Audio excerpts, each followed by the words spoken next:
Assalamualaikum warahmatullahi wabarakatuh. Ananda, apa kabarnya? Mari kita membaca basmalah untuk memulai pelajaran hari ini. Bismillahirrahmanirrahim.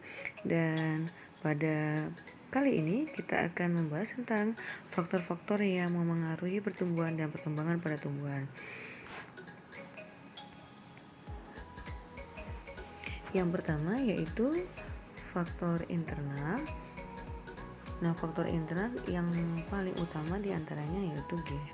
Nah, Ananda sudah mengetahui bahwa gen itu mengandung faktor-faktor sifat keturunan yang dapat diturunkan pada keturunannya.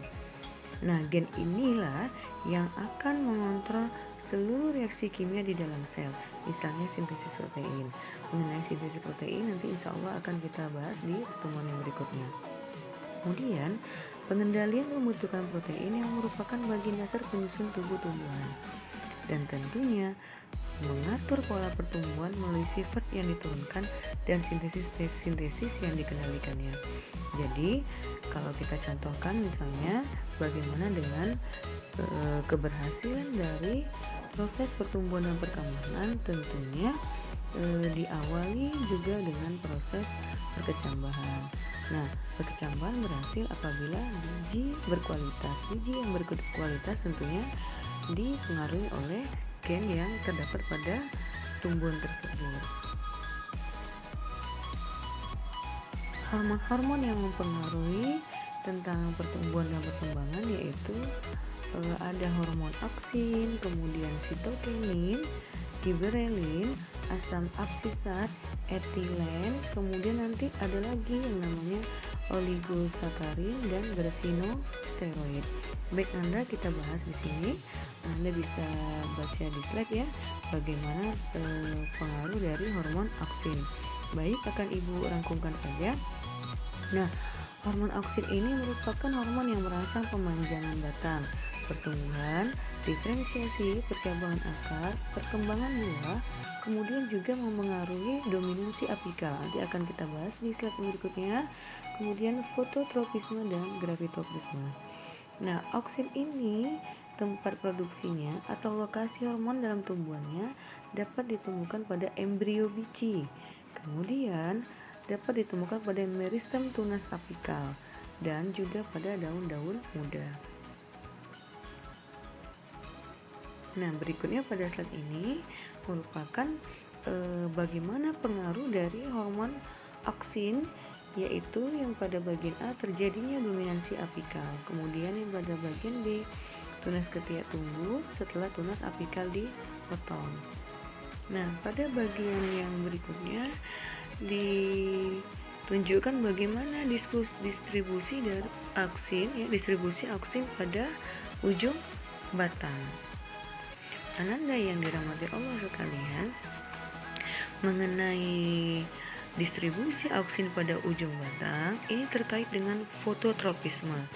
Jadi Ananda harus tahu juga ya konsep mengenai koleptil yang telah dipelajari sebelumnya ya, pada materi-materi sebelumnya. Kenapa harus mengetahui tentang koleptil? Nah, koleptil itu nanti akan dibahas pada slide yang berikutnya. Kemudian yang terkait dengan percobaan-percobaan. Baik Ananda bisa memahami ya bahwa koleptil ya, setelah koleptil muncul ke permukaan tanah maka pertumbuhannya akan terhenti. Nah, ini sedikit tentang koleptil ya. Dan dari ujung koleptil itu perlu garis bawah ya, dan dari ujung koleptil akan muncul daun pertama yang tumbuh dari titik tumbuh, disebut dengan growing point, yang masih berada di bawah permukaan tanah. Itu sedikit tentang koleptil. Nah, koleptil inilah yang berfungsi melindungi daun pertama selama proses menembus permukaan tanah. Nah, jadi nanti ketika membahas tentang percobaan-percobaan yang berhubungan dengan auksin, nanti banyak dibahas tentang koleptil. Nah, pada slide ini, ini adalah merupakan distribusi auksin pada ujung batang ya. Nah, berkaitan dengan fototropisme. Koleptil pada bibit gandum misalnya ya, pada slide tumbuh mendekati arah cahaya. Nah, bukan hanya bibit gandum ya, tapi bibit-bibit yang lain. Nah, kebetulan itu banyak tentang gandum ya percobaannya. Tapi ini pada slide ini pada tanaman yang lain ya. Nah, Ibu akan membahas tentang pada bibit gandum. Nah, kleoptil pada bibit gandum misalnya tumbuh mendekati arah cahaya. Kenapa? Karena sel-sel pada sisi yang lebih bagian yang warna ini ya, di situ ditunjukkan warna hijau, ada sel-sel yang memanjang itu ya, yang warna hijau ada bacaannya sisi memanjang. Nah, itu merupakan organ tersebut memanjang lebih cepat. Kenapa bisa memanjang lebih cepat dibandingkan dengan sel-sel pada sisi yang lebih terang?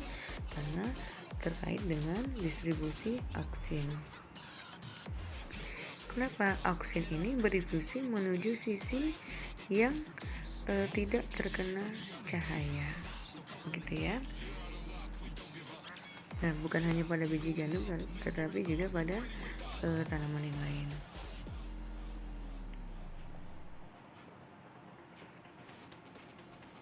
Nah, pada gambar slide ini juga dibahas tentang bagaimana dari pertumbuhan pada tumbuhan yang dipengaruhi oleh hormon auksin.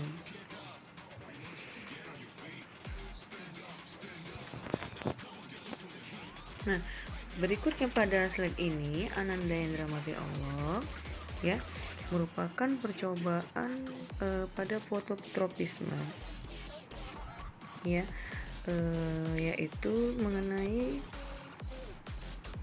percobaan awal yang dilakukan oleh, di sini disampaikan Darwin ya, Darwin tahun 1880 ya. Nah, di slide ini ditunjukkan bahwa hanya ujung koleptil yang dapat mengindra arah cahaya ya. Kemudian tetapi respon pembengkukan terjadi di bawah koleptil. Ini merupakan suatu jenis sinyal yang harus mengalir turun dari ujung. Sinyal tersebut dapat melewati suatu rintangan permeabel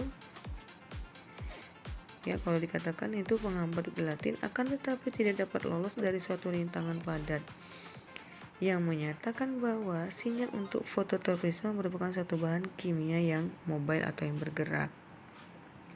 Ini sebuah sebuah percobaan. Selanjutnya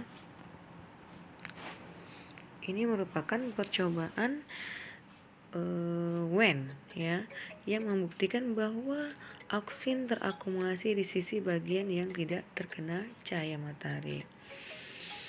Pada bagian A, tunas jagung yang dipotong koleptilnya tidak dapat tumbuh. Kemudian pada bagian B, potongan koleptilnya diletakkan pada agar-agar. Kemudian pada bagian C kita lihat agar-agar yang telah ditempeli koleptil tadi diletakkan pada kecambah yang dipotong koleptilnya. Ternyata kecambah dapat tumbuh kembali. Selanjutnya mengenai giberellin. Nah, pada pembelajaran yang terdahulu yaitu mengenai giberellin ya, bahwa giberellin itu memengaruhi pertumbuhan ya, memengaruhi proses perkecambahan maksud Ibu. Nah, akan Ibu rangkumkan ya. Giberellin misalnya GA3, fungsi utamanya adalah untuk mempercepat perkecambahan biji dan kuncup tunas, pemanjangan batang dan pertumbuhan daun, merangsang pembungaan dan perkembangan buah, mempengaruhi pertumbuhan dan diferensiasi akar. Bisa juga kita lihat di slide ya. Ini adalah merupakan contoh-contoh dari penelitian mengenai pengaruh giberellin terhadap pertumbuhan.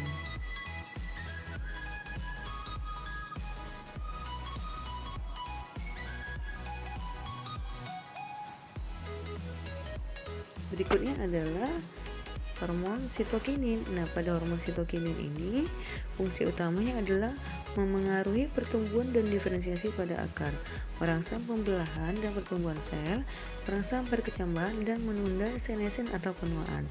Nah, sitokinin ini ya secara alami disintesis dalam akar dan diangkut ke organ lain. Ya, sitokinin juga dikenal dengan nama atau istilah zeatin ya.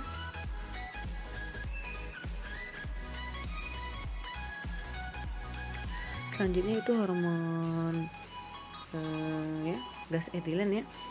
Jadi etilen ini merupakan dalam bentuk gas gitu ya. Pembentukan gas etilen dipengaruhi oleh O2 dan diambil oleh CO2. Nah, ringkasannya mengenai etilen ini, fungsinya adalah untuk mempercepat pematangan buah, menghambat beberapa pengaruh oksin, kemudian mempercepat atau menghambat pertumbuhan dan perkembangan akar, daun, dan bunga yang bergantung pada spesies. Jadi tempat produksinya atau lokasi hormon etilen ini ya, jaringan buah yang sedang matang, buku batang, dan daun pada bunga yang menua. Nah, ingat ya, kalau misalnya kita pernah memeram buah mangga atau buah pokat, nah itu juga merupakan pengaruh dari hormon yaitu gas etilen ini.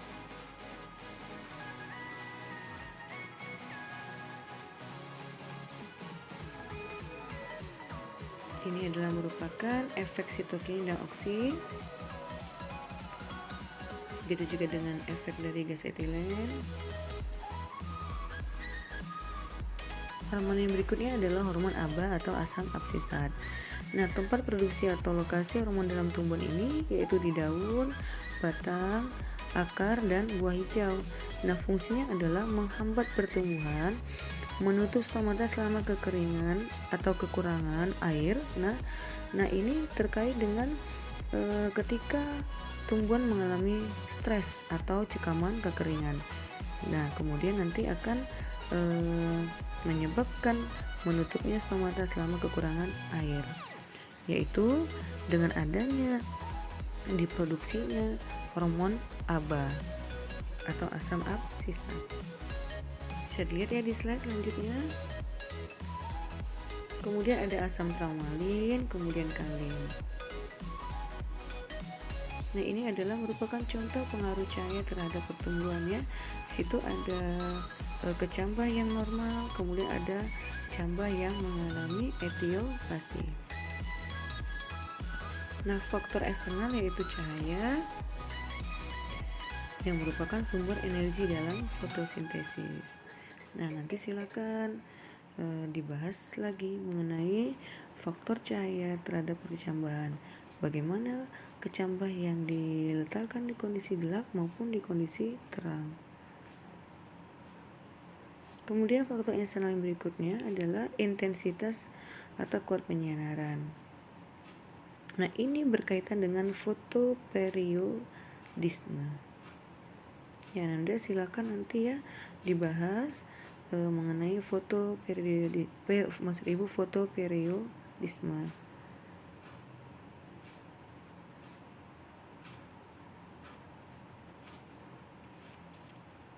Selanjutnya Ananda, nutrisi ya. Mengenai nutrisi ini merupakan bahan baku utama untuk proses pertumbuhan dan perkembangan. Nah, faktor eksternal ini juga merupakan faktor yang sangat penting. Ada yang merupakan makronutrien dan juga ada yang mikronutrien. Nah, pada slide ini ya, faktor eksternal mengenai bagaimana unsur dari makronutrien. Kita ambil contoh misalnya karbon atau CO2 ya.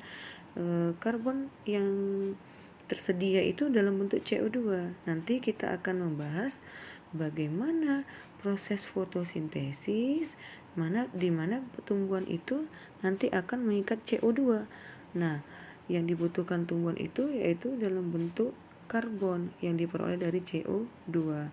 Nah, ini merupakan komponen utama penyusun materi organik selain daripada oksigen dan hidrogen. nitrogen. Yang selanjutnya ada ya seperti nitrogen juga potasium, kalsium, magnesium, dan fosfor.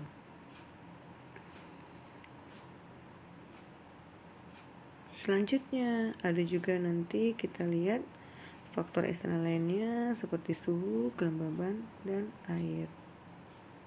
Baik Ananda, untuk tahap mengenai pertumbuhan dan perkembangan pada tumbuhan sudah selesai ya.